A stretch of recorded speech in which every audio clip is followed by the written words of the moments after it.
तो दोस्तों आज के इस वीडियो में हम शुरुआत करेंगे किरण 9500 प्लस बुक के रेशियो एंड प्रोपोर्शन का टाइप 1 का सबसे पहला क्वेश्चन जो आपके स्क्रीन पे है वह क्वेश्चन इस प्रकार से है कि 3 कक्षाओं के विद्यार्थियों की संख्या का अनुपात 2:3:5 है। प्रत्येक कक्षा में 40 विद्यार्थी बढ़ा दिए जाने पर यह अनुपात 4:5:7 हो जाता है। तो प्रारंभ में कुल विद्यार्थियों की संख्या क्या थी। इसे आप x मान के ही बना सकते हैं और बिना x मान के ही बना सकते हैं। चलिए x मान के तो आप बना लेंगे, बिना x मान के हम आपको बना के बताते हैं और इसे कैसे बनाएंगे। तो चलिए शुरू करते हैं। दिया गया है कि 3 कक्षाओं के विद्यार्थियों की संख्या का अनुपात 2:3:5 है। शुरुआत में यह अनुपात कितना है, 2:3:5 है। फिर दिया गया है जब 40 विद्यार्थी बढ़ा दिए जाते हैं तो यह अनुपात 4:5:7 हो जाता है। कितना हो जाता है, 4:5:7 हो जाता है। तो इसे बनाएंगे कैसे, देखिए यहाँ 2 से 4 हुआ तो कितना बढ़ा, 2 बढ़ा। 3 से 5 हुआ तो कितना बढ़ा, 2 बढ़ा। और 5 से 7 हुआ तो कितना बढ़ा, 2 बढ़ा। तो हमेशा क्या बढ़ रहा है, रेशियो में भी 2 बढ़ रहा है, लेकिन रियल में 40 विद्यार्थी बढ़ रहा है। तो यह 2 का मतलब कितना विद्यार्थी हुआ, 40। तो 2 मतलब 40 विद्यार्थी।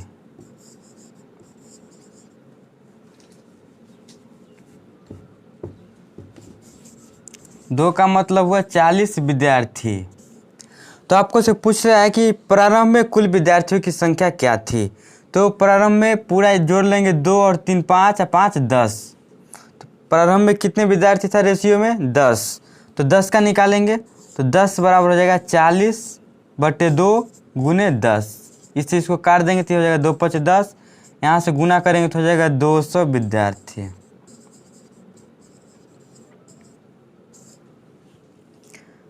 तो आशा करता हूँ कि आपको यह क्वेश्चन समझ में आ गया होगा।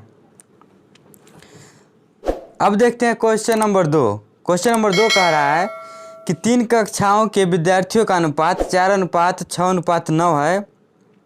उन कक्षाओं में प्रत्येक में 12 विद्यार्थियों की वृद्धि से अनुपात 7:9:12 हो जाता है। तो उन 3 कक्षाओं में वृद्धि से पहले विद्यार्थियों की कुल संख्या कितनी है, यही बताना है। जैसा आपने पहले क्वेश्चन बनाया होगा इसको भी हम ऐसे ही बनाएंगे और बन जाएगा। देखिए दिया गया है कि शुरू में जो विद्यार्थी था उसका अनुपात क्या था, 4:6:9। जब 12 विद्यार्थी क्लास में बढ़ गए तो अनुपात हो जाता है 7:9:12। अब यहाँ देखिए कितना बढ़ रहा है अनुपात में, 3 बढ़ रहा है, यहाँ भी 3 बढ़ रहा है और 9 से 12 तो कितना बढ़ा, 3। तो 3 का मतलब क्या हुआ, 12 विद्यार्थी।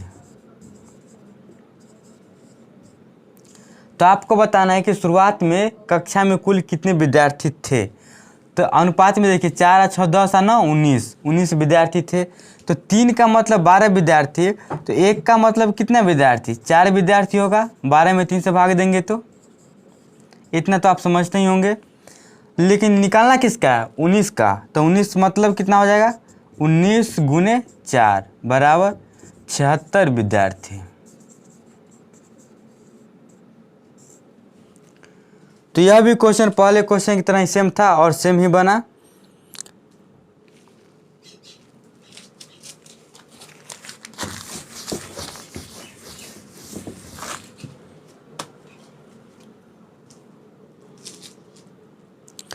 अब चलते हैं क्वेश्चन नंबर 3 पे। क्वेश्चन नंबर 3 कह रहा है कि 2 संख्याएं 3:5 के अनुपात में है। यदि दोनों में से 9 घटा दिए जाएं तो उनका अनुपात 12:23 हो जाता है। तदनुसार वे संख्याएं ज्ञात कीजिए। देखिए 2 संख्याएं हैं, पहली संख्या मान लेते हैं और यहाँ दूसरी संख्या मान लेते हैं। 3:5 में है। जब इसमें से 9 घटा दिया जाता है तो बाद में यह कितना हो जाता है, इसका अनुपात 12:23 हो जाता है। तो आपको बताना है कि वे संख्याएं ज्ञात कीजिए। देखिए 3 से 12 बढ़ा कितना हुआ, +9। 5 से 23 बढ़ा कितना हुआ, +18। डिफरेंट क्या सेम है, इसमें डिफरेंट सेम है। यहाँ +9 बढ़ रहा है और यहाँ +18 बढ़ रहा है। डिफरेंट सेम है नहीं है। तो पिछले क्वेश्चन जैसे बनाए थे वैसे इसको हम नहीं बनाएंगे। और यह भी देखने वाली बात है कि यहाँ घट रहा है, प्रत्येक में से 9 हम घटा रहे हैं, लेकिन यहाँ रेशियो क्या है, बढ़ रहा है। और वो भी देखिए कि दोनों का जो बढ़ रहा है वह यूनिट सेम नहीं है। तो सबसे पहले यूनिट को सेम करेंगे। तो यूनिट को सेम करने के लिए क्या करते हैं, 12 और 23 का डिफरेंस लेंगे। तो 12 और 23 का डिफरेंस होगा 11। तो इस पूरे में 11 से गुना कर देंगे। उसके बाद देखिए कि 3 और 5 का डिफरेंस लेंगे तो क्या आएगा 2, और इस पूरे में मल्टीप्लाई कर देंगे 2 से। तो नया जो रेशियो निकल के आएगा वह क्या निकल के आएगा, 11 को 3 से गुना कीजिए 33, और 11 को 5 से गुना कीजिए तो 55, और 2 को 12 से गुना कीजिए तो 24, और 23 को 2 से गुना कीजिए तो 46। अब देखिए 33 से यह 44 हो जाता है, 33 से यह 24 हो जाता है। तो कितना घट रहा है, -9 घट रहा है। 55 से यह 46 हो जाता है तो कितना घट रहा है, -9 घट रहा है। और क्वेश्चन में भी यही कह रहा है कि प्रत्येक संख्या में से 9 घटा दिए जाएं, दोनों संख्या में से। तो वह संख्या क्या थी, देखिए संख्या तो खुद कह रहा है कि 33 था और 9 घटा दिए तो 24 हो गया, फिर 55 था 9 घटा दिए 46 हो गया। तो संख्या क्या थी, डायरेक्ट यहाँ से निकल जाएगा 33 और 55 संख्याएं थी। तो इसका आंसर हो जाएगा आपका कोई आंसर ऑप्शन 3। पी रहा है पानी के, पानी पी रहा है, पियो ना। अब चलते हैं क्वेश्चन नंबर 4 पे। क्वेश्चन नंबर 4 बोल रहा है कि यदि a + b अनुपात b + c अनुपात c + a बराबर 6:7:8 है, और a + b + c बराबर 14 हो, तो c का मान ज्ञात कीजिए। बहुत आसान सा सवाल है, देखिए इसे कैसे करेंगे। इसे दिया गया है कि a + b अनुपात b + c अनुपात c + a बराबर 6:7:8, और ये भी दिया गया कि a + b + c का जो वैल्यू है वह 14 है। तो आपका सिर्फ c का वैल्यू निकालना है। बहुत आसान सा सवाल है। क्या करते हैं कि यह 6, 7, 8 को x में मान लेते हैं, क्योंकि यह परफेक्ट नंबर नहीं होता है। रेशियो में जो भी नंबर दिया गया होता है वह परफेक्ट नंबर नहीं होता है। तो परफेक्ट बनाने के लिए मान लेते हैं कि वह x है जो सब में कॉमन है। तो इसको हम x में मान लिए। तो दोनों को आप क्या कीजिए कि इस सब को LHS और RHS को जोड़ दीजिए।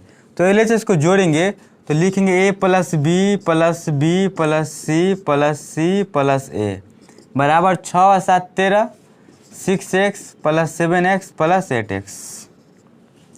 यहाँ से जब आप जोड़ेंगे तो 2a 2b 2c मतलब 2 × a + b + c होगा, बराबर कितना होगा 6 7 13 8 21x।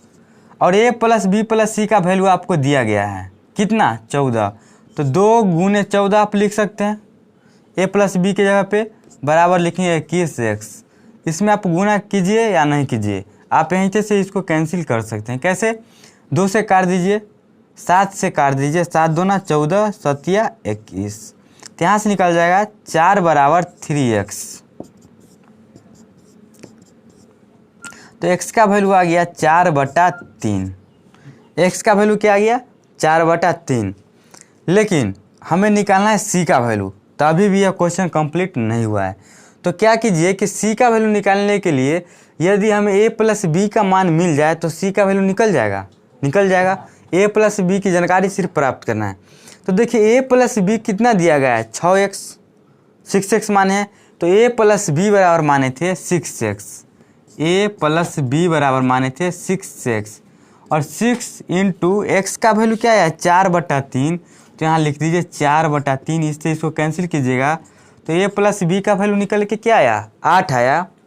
तो आपको निकालना है किसका c का वैल्यू। तो यहाँ a + b का वैल्यू रख दीजिए, इतना का वैल्यू क्या रखेंगे 8 + c बराबर 14। तो यहाँ से c का वैल्यू क्या आ जाएगा c 14 - 8 मतलब c बराबर क्या हो गया 6। आशा करता हूँ कि आपको समझ में आ गया होगा।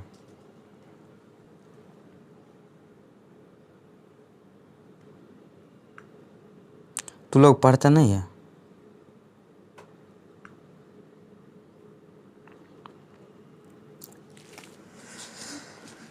नहीं पढ़ना है तुमको। हाँ बोलो, सही में तो घर जाएगा क्या, सो जाओ ना। तो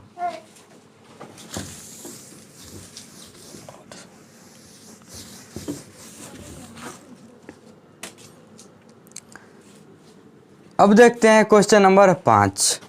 क्वेश्चन नंबर 5 कह रहा है कि एक विद्यालय में 1554 विद्यार्थी थे और लड़कों और लड़कियों की संख्या का अनुपात 4:3 था।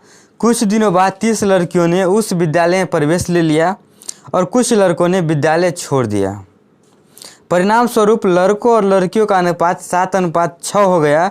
तो विद्यालय छोड़ने वाले लड़कों की संख्या कितनी है? बहुत आसान सा सवाल है। क्वेश्चन में दिया गया था कि कुल विद्यार्थी 1554 हैं। लड़का और लड़की का अनुपात जो है 4:3 है। तो यहाँ से निकाल लेते हैं कि लड़का कितना था शुरू में और लड़की कितना था। तो निकालेंगे कैसे लड़का का अनुपात? लड़का का अनुपात निकालने के लिए टोटल विद्यार्थी लिखेंगे 1554 बटे देंगे कि टोटल विद्यार्थी को अनुपात में जोड़ लेंगे 4 और 3 7 और लड़का का निकालना संख्या तो लड़का के रेशियो से गुना कर देंगे। इसी प्रकार 1554 लिखेंगे बटे 7 लिखेंगे और गुने 3 लिखेंगे। या हम ऐसे भी कर सकते थे कि लड़का का संख्या निकाल के और टोटल में से घटाए थे तो लड़की का संख्या आ जाता, या ऐसे भी निकाल सकते हैं, कोई प्रॉब्लम नहीं है। अब देखिए यहाँ से इसको कैंसिल कीजिए तो कितना आ जाएगा 7 दूना 14, 7 दूना 14, 7 दूना 14। यहाँ से लड़का का संख्या आ गया 888। अब देखिए इसे कैंसिल करेंगे तो इतना टाइम्स, तो यहाँ से लड़की का संख्या आ गया इतना। अब देखिए प्रश्नानुसार क्वेश्चन में कह क्या रहा है, कुछ दिनों बाद 30 लड़कियों ने उस विद्यालय में प्रवेश ले लिया। अब देखिए कुछ दिन बाद क्या होता है कि 30 लड़की विद्यालय में प्रवेश ले लेती है। तो शुरुआत में लड़की क्या थी? 666 लड़की थी। तो 666 तो थी और प्लस में 30 और ले ली भर्ती। उसके बाद बोल रहा है कुछ लड़कों ने विद्यालय छोड़ दिया। अब लड़का कितना था? 888 था और कुछ ने छोड़ दिया। तो कुछ ने छोड़ दिया तो उसका पता नहीं है तो उसको मान लेते हैं x। तो 888 में से घटवे नहीं करेगा तो 888 में से x को घटा दिए। उसके बाद परिणाम स्वरूप लड़कों और लड़कियों का अनुपात यहाँ दिया हुआ है। लड़कों और लड़कियों का अनुपात कितना हो जाता है? 7:6। लड़कों और लड़कियों का अनुपात कितना है? 7:6 है। तो लड़कों की जगह पर क्या है? 7 है तो यहाँ बराबर देंगे, बटा देंगे। लड़कों के सामने 7 लिखेंगे और लड़कियों के सामने 6 लिखेंगे। अब यहाँ से आप बनाएंगे तो आपको x का वैल्यू प्राप्त हो जाएगा। तो चलिए इसे सॉल्यूशन करते हैं। इसको ऐड करेंगे तो कितना आ जाएगा? 696 बटे 888 माइनस x बराबर 6/7।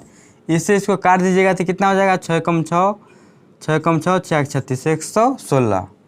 यहाँ से क्रॉस मल्टीप्लिकेशन कीजिएगा तो 888 माइनस x बराबर 116 गुने 7।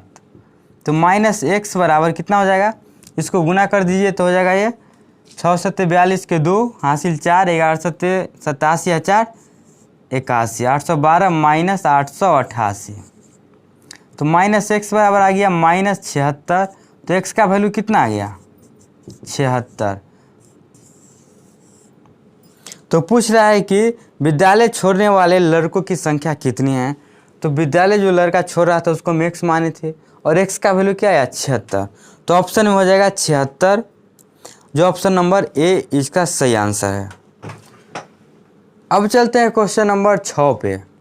क्वेश्चन नंबर 6 कह रहा है कि दो संख्याओं का अनुपात 3:4 है और उनका महत्तम समापवर्तक 15 है। तो दोनों संख्याओं का योग क्या होगा? बहुत आसान सा सवाल है, देखिएगा।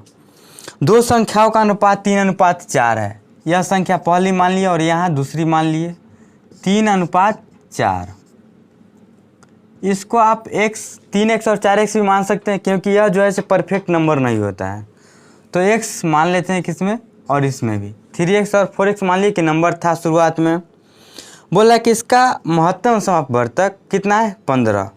तो अब देखिए 3x और 4x का महत्तम समापवर्तक क्या होगा? तो महत्तम समापवर्तक वही होता है जो दोनों में कॉमन होता है। तो दोनों में कॉमन क्या है? x कॉमन है तो x हो गया महत्तम समापवर्तक। तो इस दोनों संख्या का HCF कितना हो गया? x। तो यहाँ हो गया HCF बराबर x। महत्तम समापवर्तक को HCF बोलते हैं। तो HCF दोनों संख्या का क्या आ गया? x और HCF दिया गया है, दोनों का HCF दिया गया है कि दोनों संख्या का जो HCF है वह 15 है, मतलब कि x का वैल्यू 15 है तो HCF बराबर 15, तो x बराबर क्या आ गया 15 आ गया ना। HCF बराबर x और HCF दिया गया किस क्या 15, और यहाँ x माने और x का वैल्यू दिया गया है 15, तो x का वैल्यू आ गया 15। तो आपको बताना है कि तो दोनों संख्याओं का योग कितना होगा। अब दोनों संख्या को ऐड करेंगे तो क्या आएगा 3x और 4x कितना आएगा 7x, 7 में गुना कर देंगे x का वैल्यू से तो x का वैल्यू आया है 15, तो 15 से क्या हो गया 105। तो इसका आंसर हो गया 105। यह ऑप्शन नंबर कितना में है, यह ऑप्शन नंबर 1 में है। आशा करता हूँ कि आप समझ गए होंगे। क्या सुन रहा है, तो हेडफोन नहीं लगाओ, चुपचाप पढ़ाई करो, पढ़ाई तो नहीं करता है। बोल तुमको बनाने के लिए दिए तो क्या हुआ, कहाँ बना रहा है हैं? बनाओ ना, नौटंकी क्या करता है, तुमने नहीं पढ़ना। अरे तबीयत ठीक हुआ पूरा कि ना? ठीक है। अब चलते हैं क्वेश्चन नंबर 7 पे। क्वेश्चन नंबर 7 बोल रहा है कि अनुपात 2:5 के प्रत्येक पद में क्या जोड़ा जाना चाहिए जिससे वह 5:6 के बराबर हो जाए। अनुपात क्या है दिया गया 2:5।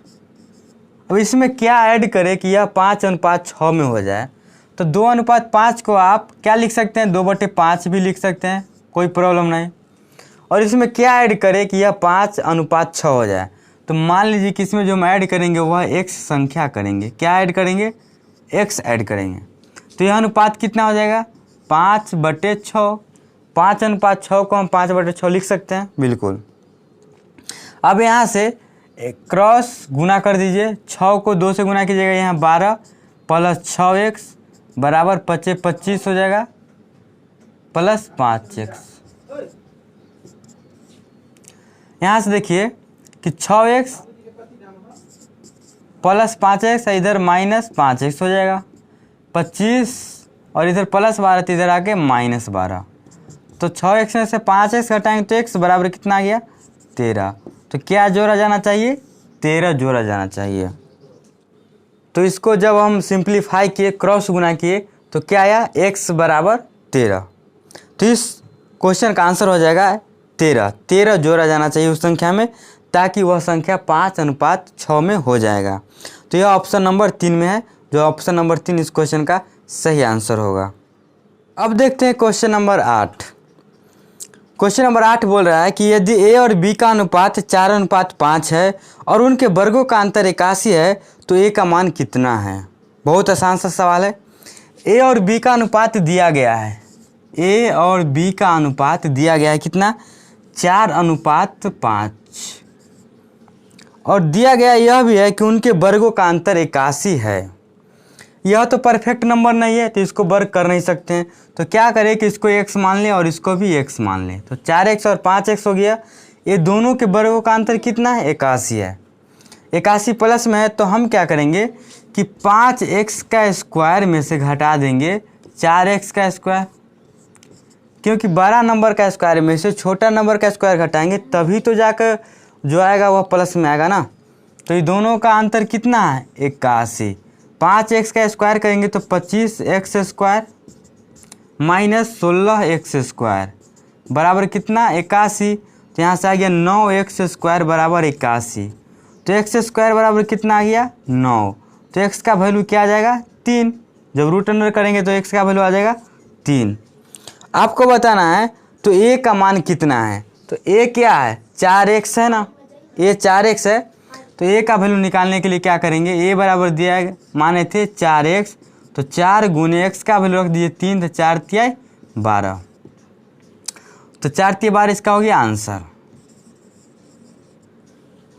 कौन सा ऑप्शन इसका सही होगा, इसका ऑप्शन नंबर 2 सही होगा। अब चलते हैं क्वेश्चन नंबर 9 पे। क्वेश्चन नंबर 9 बोल रहा है कि दो संख्याएं 1:1/2 अनुपात 2:2/3 के अनुपात में है। जब इनमें से प्रत्येक में 15 बढ़ाया जाता है तो ये 1:2/3 अनुपात 2:1/2 के अनुपात में हो जाती है। तो सबसे बड़ी संख्या क्या है। इसे यदि आप x मान के बनाएंगे तो बना लेंगे, ज़रूर बना लेंगे और काफ़ी समय लग जाएगा। और मैं इसे x नहीं मान के इसे रेशियो मेथड से बताता हूँ, जो पिछले क्वेश्चन में हम चर्चा किए हैं बनाने का। तो चलिए बनाते हैं इस दूसरी मेथड रेशियो मेथड से। और रेशियो का क्वेश्चन है तो चांस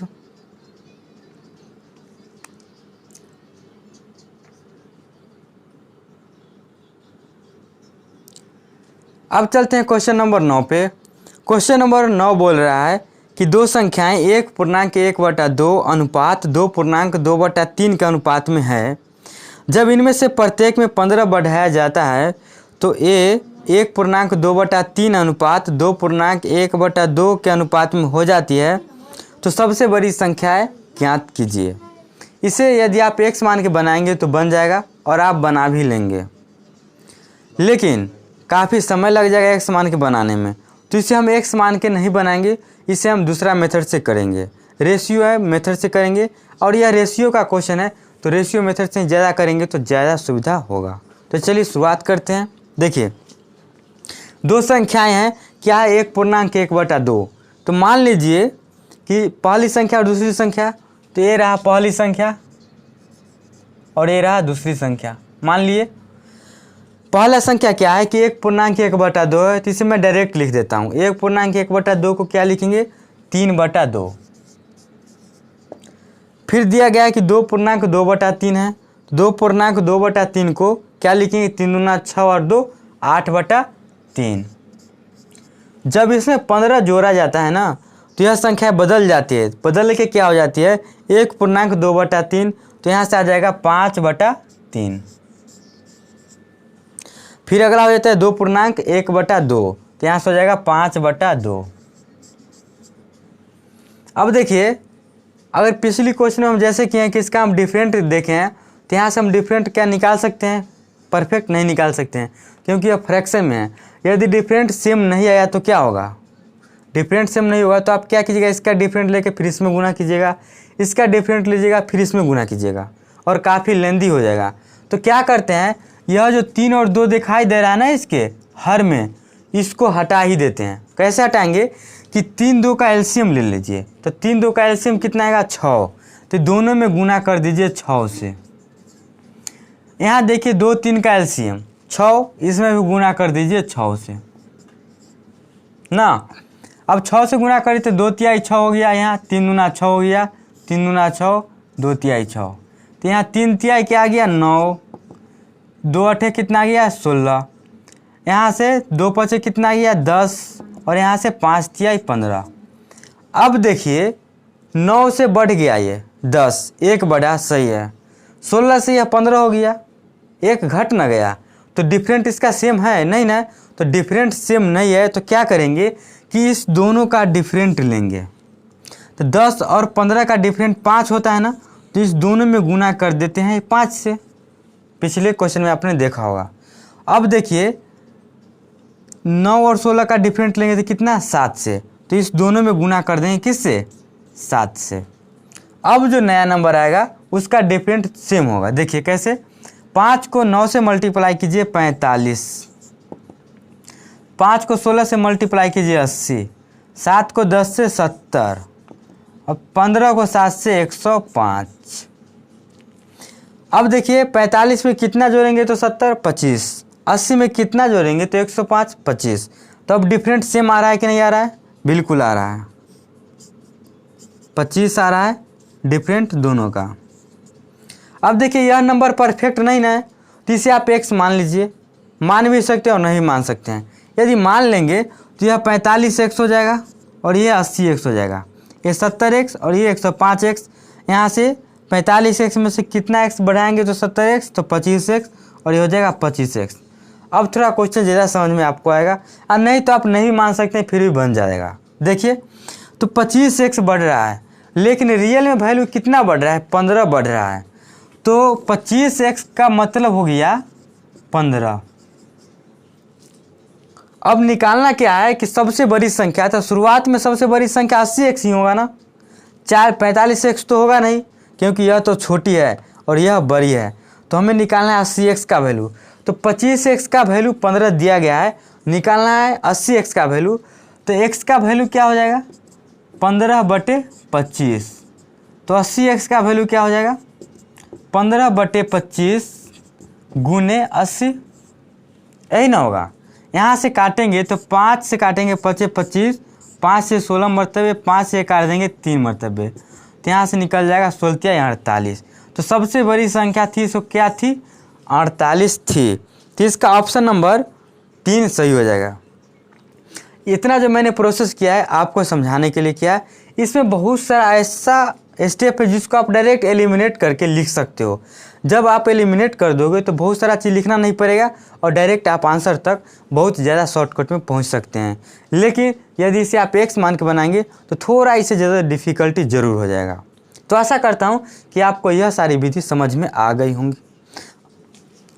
अब चलते हैं क्वेश्चन नंबर 10 पे। क्वेश्चन नंबर 10 बोल रहा है कि 3 संख्याएँ 5:7:12 के अनुपात में है। यदि उनमें से पहली तथा तीसरी संख्याओं का योग दूसरी संख्या से 50 अधिक हो तो 3 संख्याओं का योग कितना होगा। बहुत आसान सा सवाल है, देखिएगा। 3 संख्याएं हैं, क्या है 5:7:12 में 3 संख्याएं। इस सब को मान लेते हैं, ये पहली संख्या है और यह दूसरी संख्या है और यह तीसरी संख्या है। यह जो संख्या है परफेक्ट नहीं है क्योंकि रेशियो में दिया गया है। परफेक्ट बनाने के लिए क्या करते हैं, सब में x से गुणा कर देंगे। अब जैसे प्रश्न कह रहा था वैसे ही चलेंगे। प्रश्न कह रहा है कि यदि उनमें से पहली तथा तीसरी संख्या का योग, पहली तथा तीसरी संख्या का योग मतलब 5x + 12x का योग दूसरी संख्या से 50 अधिक है तो बराबर होगा दूसरी संख्या क्या है 7x और इससे 50 अधिक है। दोनों आपस में बराबर हो जाएंगे। कैसे, देखिए पहली संख्या और तीसरी संख्या का जो योग है वह दूसरी संख्या से 50 अधिक है, तो दूसरी संख्या को हम लिख दिए और 50 अधिक कर दिए, तो दोनों बराबर होंगे कि नहीं होंगे। जितना यह था उतना ही नहीं यह होगा। तो अब यहाँ से 5x और 12x जोड़िए तो कितना होगा 17x बराबर 7x + 50। 17x में से 7x इधर लाएंगे तो माइनस करेंगे तो ये हो जाएगा 10x बराबर 50। तो x का वैल्यू यहाँ से निकल के आ जाएगा 10×5 = 50, तो x बराबर 5। आपको बताना है तो तीनों संख्याओं का योग कितना है। अब तीनों संख्याएं को आप जोड़ दीजिए, इस सब को जोड़ दीजिए। 5x + 7x 12x और प्लस 12x कितना आया 24x। और यहाँ से x का वैल्यू आया है कितना 5, तो 24 को 5 से गुना कर दिए तो क्या आ जाएगा 120। तो तीनों संख्या का योग कितना हो जाएगा 120। यदि आप इसे खुद से बनाएंगे तो डायरेक्ट बना सकते हैं। बहुत सारा इसमें स्टेप है जिसको आप शॉर्ट कर देंगे। इतना कुछ जो मैं लिख रहा हूँ सिर्फ आपको समझने के लिए, ताकि आप अच्छे से सीख पाएँ और अच्छा कर पाएँ। तो आज के लिए इस वीडियो में इतना ही। फिर नेक्स्ट डे हम मिलेंगे रेशियो एंड प्रोपोर्शन के टाइप 1 के क्वेश्चन नंबर 11 से लेकर क्वेश्चन नंबर 20 तक।